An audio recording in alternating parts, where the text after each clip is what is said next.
Halo, selamat datang kembali di kelas IPA. Nah, pada video kali ini saya akan coba untuk membahas tentang cahaya dan alat optik. Namun, pada video kali ini merupakan video yang kedua dari cahaya dan alat optik. Di mana video yang pertama kita sudah bahas tentang cahaya dan cermin datar. Oke, nah pada video kali ini kita akan bahas cermin lengkung, yaitu cekung dan cembung. Kita langsung mulai saja video kali ini pembahasan materinya.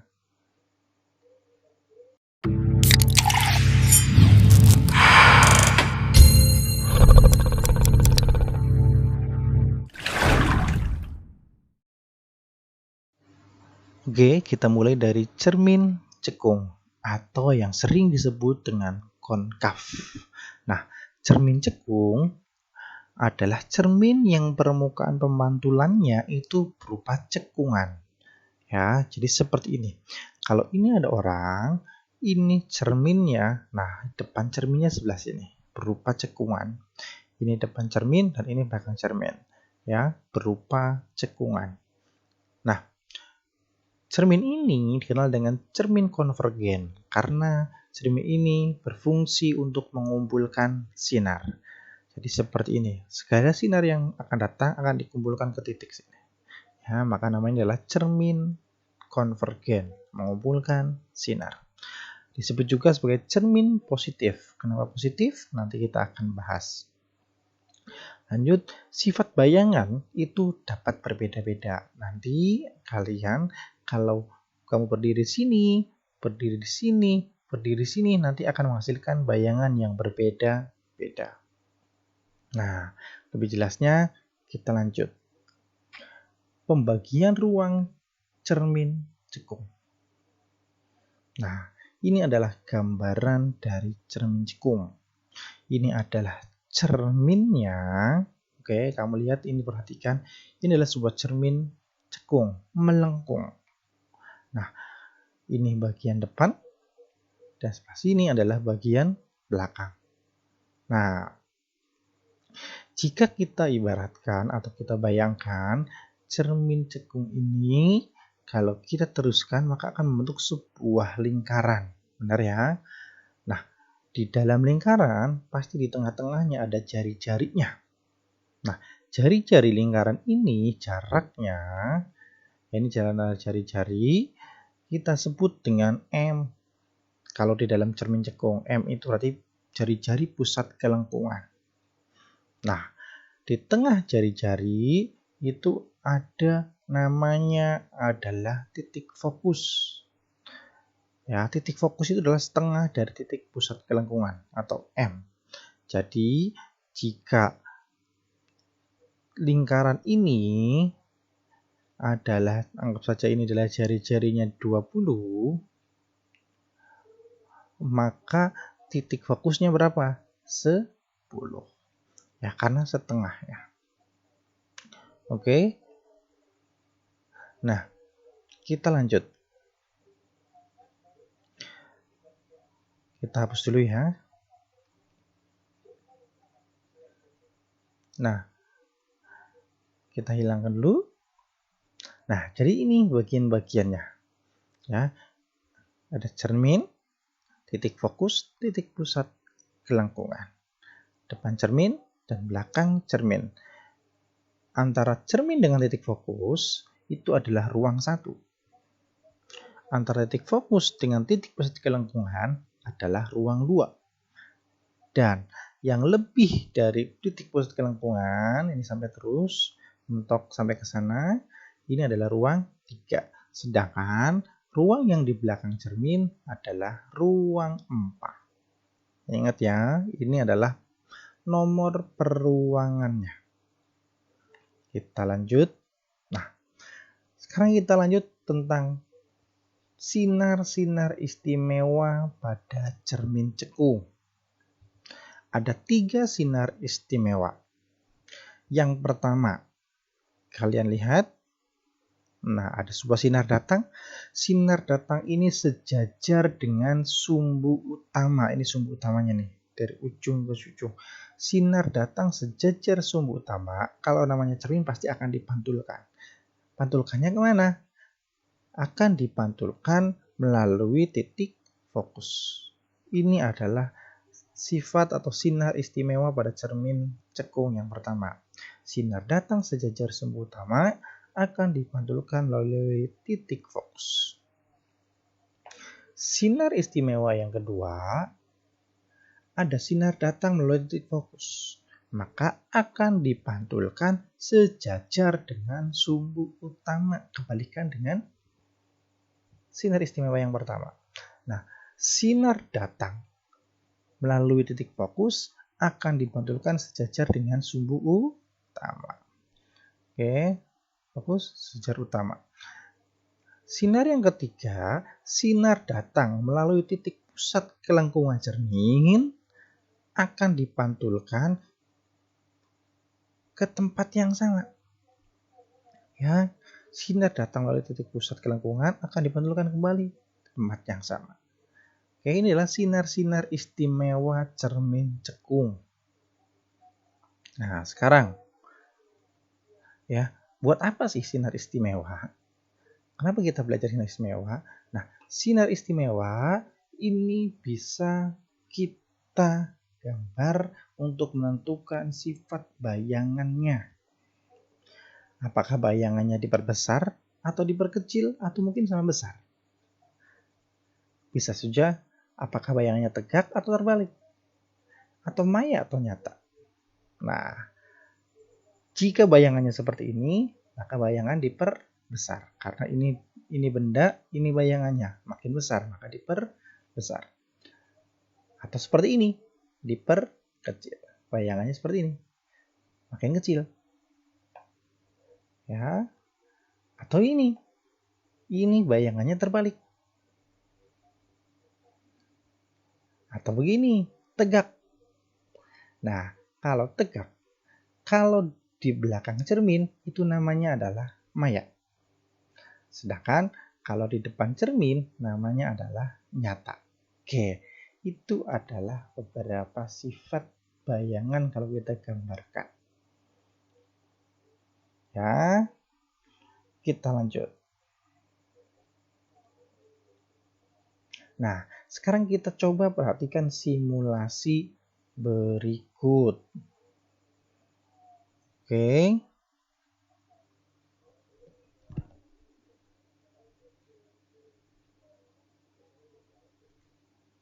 Nah, perhatikan ini simulasi berikut. Nah, ini adalah cermin cekung. Ya, ini ruang 1, ini ruang 2, ini ruang 3. Nah, jika ada benda di ruang 1, ini ruang 1, ya, ini yang hijau adalah sinar istimewa yang pertama. Sinar datang sejajar sumbu utama akan dipantulkan titik fokus. Yang biru ini adalah sinar istimewa yang kedua, sinar datang. Oke, ya.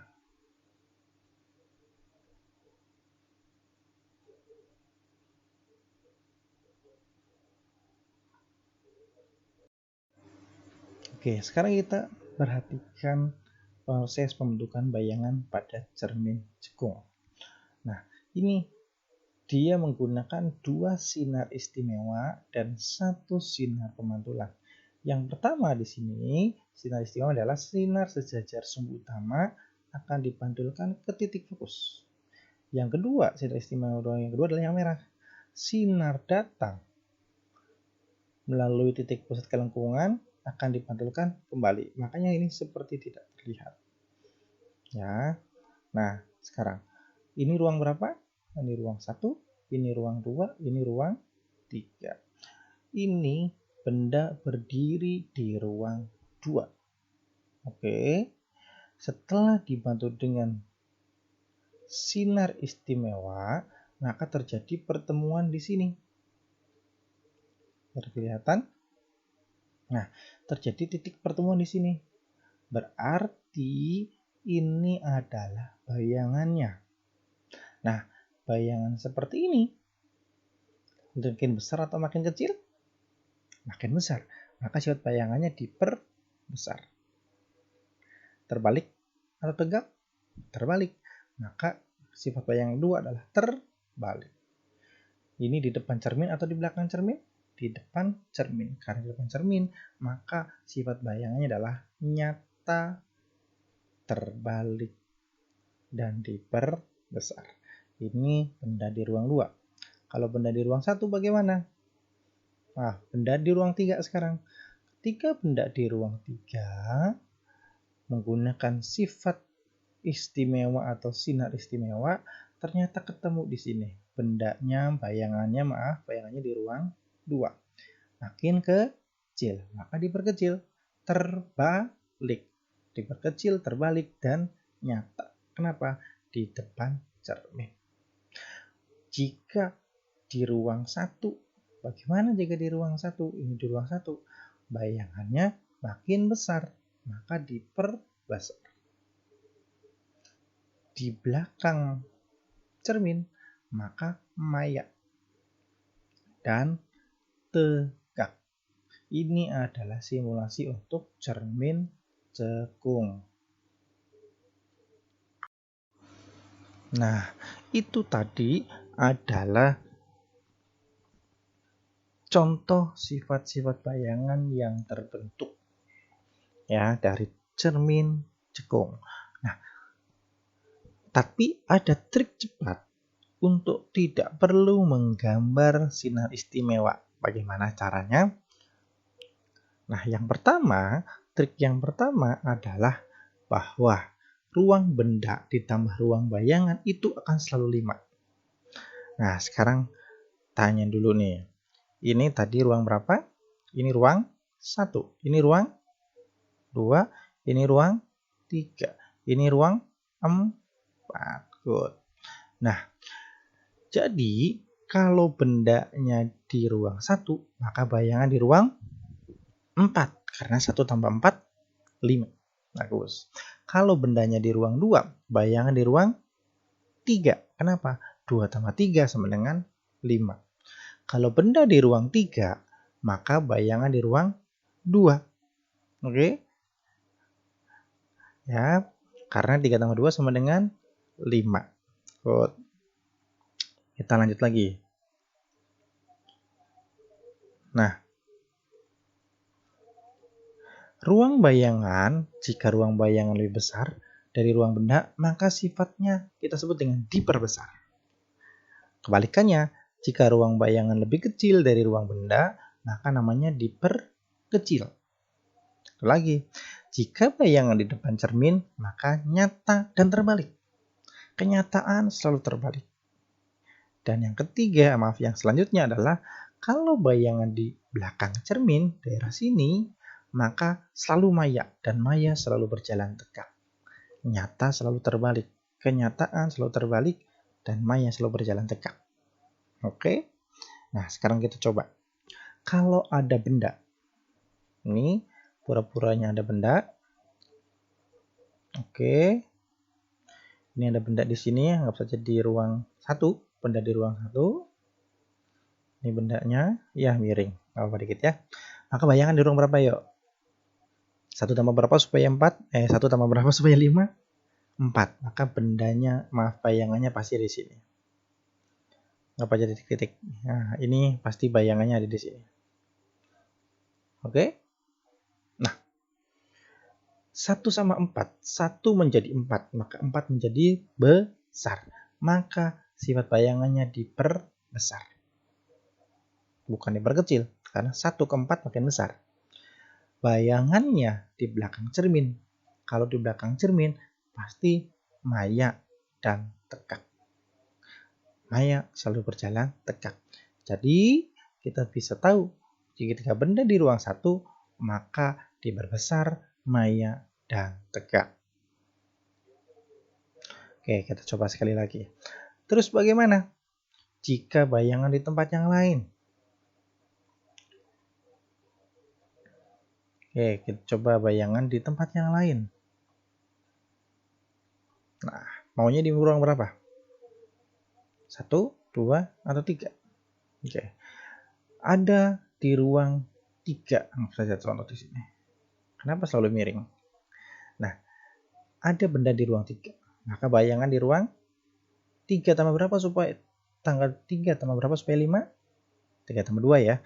Maka pasti bayangan daerah sini.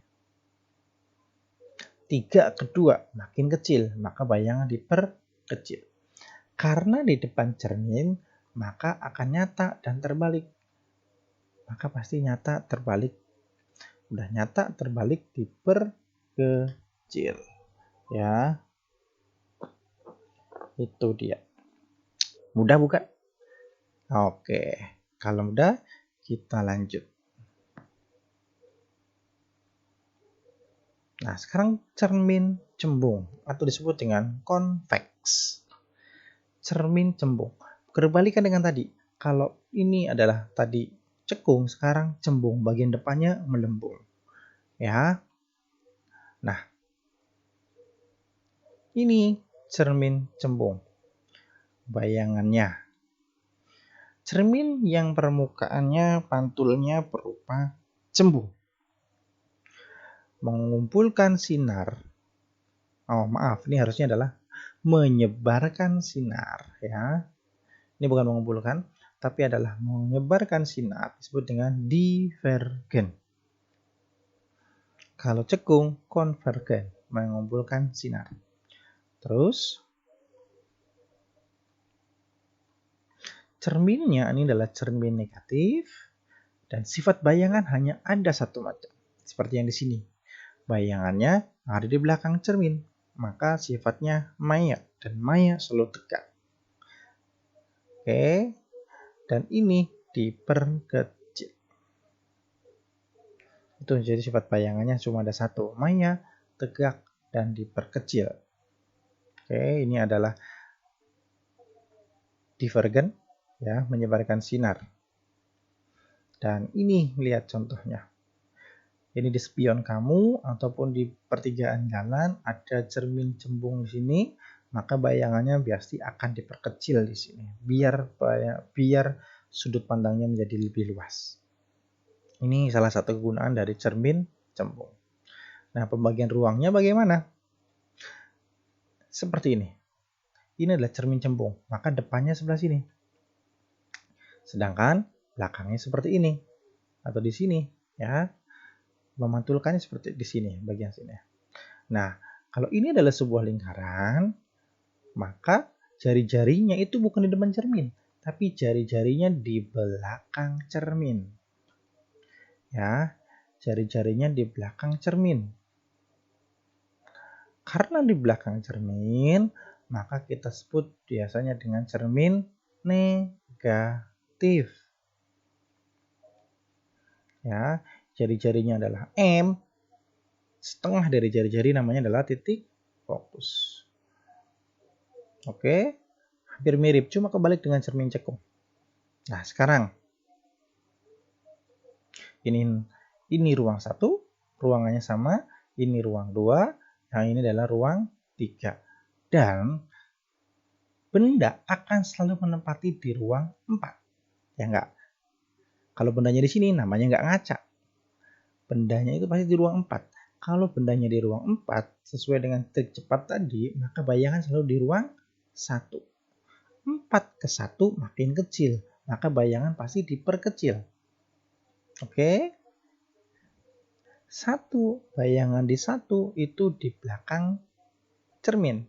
Kalau di belakang cermin namanya adalah maya.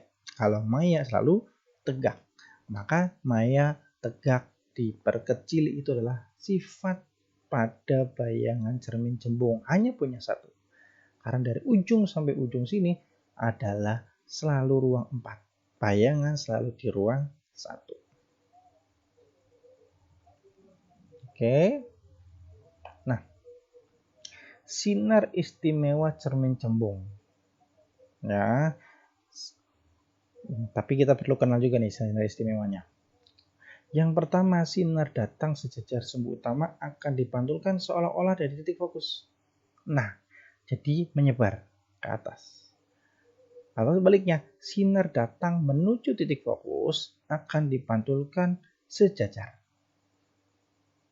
Yang ketiga, sinar datang menuju titik pusat kelengkungan, maka dipantulkan lagi. Ya, dipantulkan yang sama lagi ke sini. Ini adalah sinar istimewa cermin cembung. Nah, kalau cermin cembung, sekarang kita coba perhatikan bagaimana simulasi untuk cermin cembung.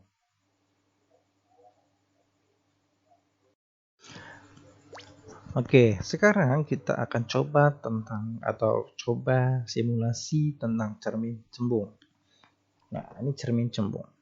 Menggunakan sama dua sinar istimewa sudah cukup untuk membentuk bayangan. Titik pertemuannya adalah bayangan. Ya, ini adalah titik fokusnya. Ini titik pusat kelengkungannya.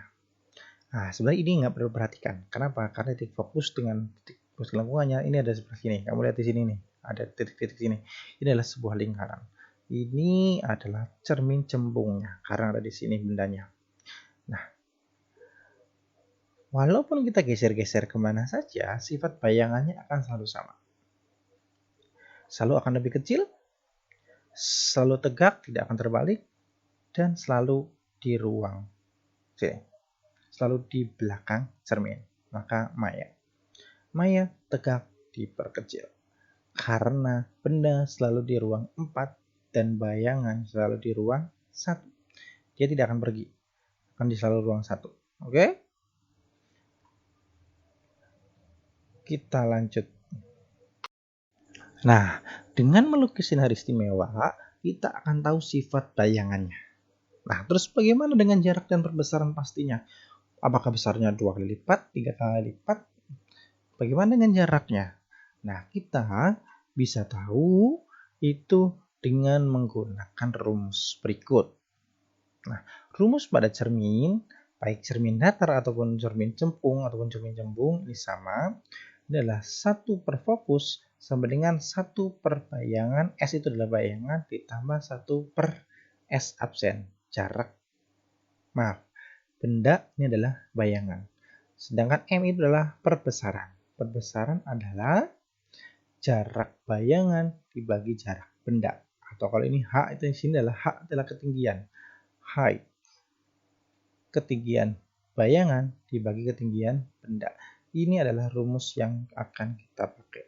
1 per F sama dengan 1 per S ditambah 1 per S absen. Fokus, benda, bayangan. Perbesaran, bayangan bagi benda. Bayangan bagi benda. H adalah ketinggian, S adalah jarak. Oke, bagaimana tata cara penggunaan rumus ini? Kita coba. Nah ya, sebelumnya catatan dulu nih. Cermin cekung, sifat fokusnya adalah positif. Kan ini adalah cermin positif. Sedangkan cermin cembung, nilai fokusnya adalah negatif. Kenapa negatif? Masih ingat tadi? Karena fokusnya di belakang cermin. Contoh soal. Sebuah benda diletakkan 12 cm di depan cermin cekung yang memiliki jarak fokus 8. Maka carilah jarak bayangannya dan bagaimana sifat bayangannya. Jadi, jika ada sebuah benda diletakkan 12 cm di depan cermin cekung yang memiliki fokus 8, bagaimana bayangannya? Dan bagaimana sifat bayangannya? Oke, kita diketahui dulu. Diketahui bendanya 12 cm jaraknya. Sedangkan fokusnya ada 8 cm. Yang ditanyakan adalah S absen atau jarak bayangan dan sifat bayangan. Maka kita akan menggunakan rumus yang pertama. 1 per F sama dengan 1 per S ditambah 1 per S absen.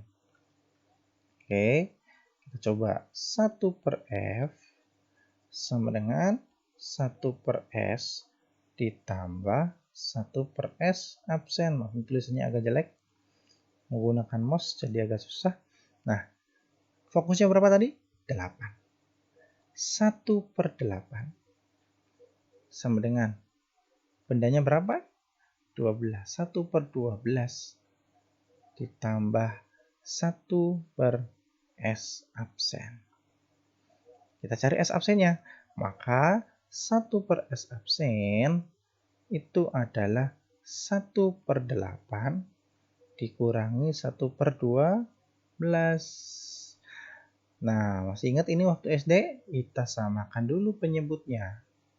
Ini 8, ini 12. Jadikan berapa KPK-nya?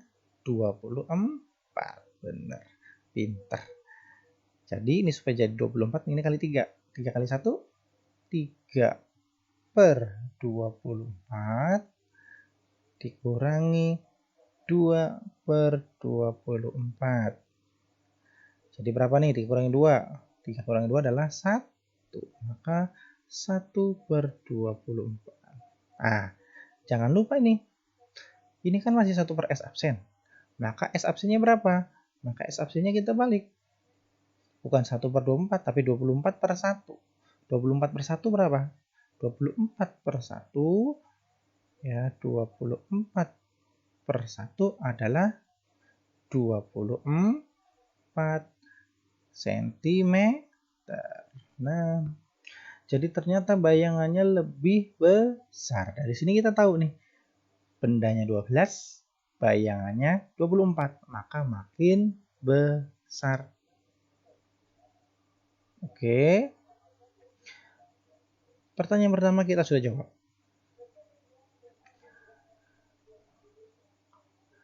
Oke. Nah, ini pertanyaan pertama. Nah, ini tulisan bagusnya.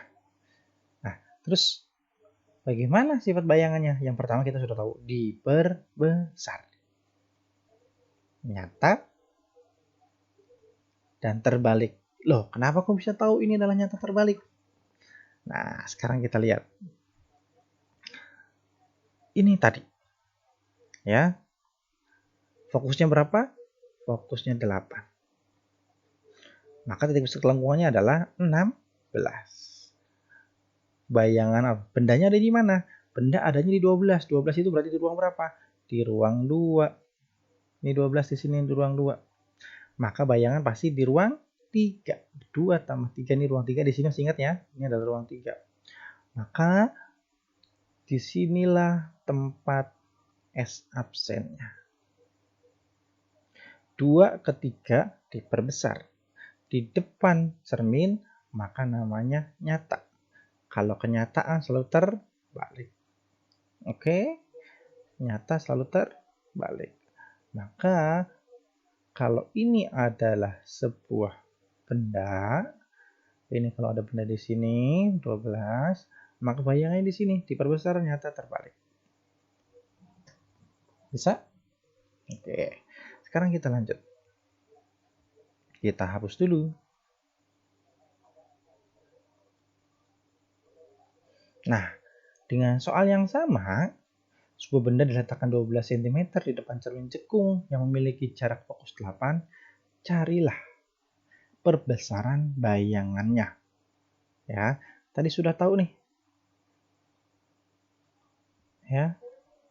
Nah, S atau bendanya 12, fokusnya 8. Tadi bayangannya berapa? Bayangannya adalah 24. Maka perbesarannya itu adalah 24 dibagi 12. Berapa? 2. Dari 12 menjadi 24. Maka 24 bagi 2 sama 24 bagi 12 adalah 2. Jadi perbesarannya, bayangannya adalah 2 kali lipat. Oke. Sip? Mudah bukan? Nah, sekarang kalian coba di rumah soal-soal ini. Seperti biasa, kalian coba, kalian tulis foto hasilnya dan masukkan tugas kalian di Google Classroom. Ada 3 nomor. Oke. Nah, jangan lupa kalau cermin cembung fokusnya negatif. Oke, terima kasih. Sekian video dari Bapak. Sampai ketemu nanti jika COVID-19 sudah lewat. Nah, belajar di rumah tidak usah atau tidak perlu banyak keluyuran di luar ya. Terima kasih telah menyaksikan video Bapak. Jangan lupa absen di bawah. Dadah.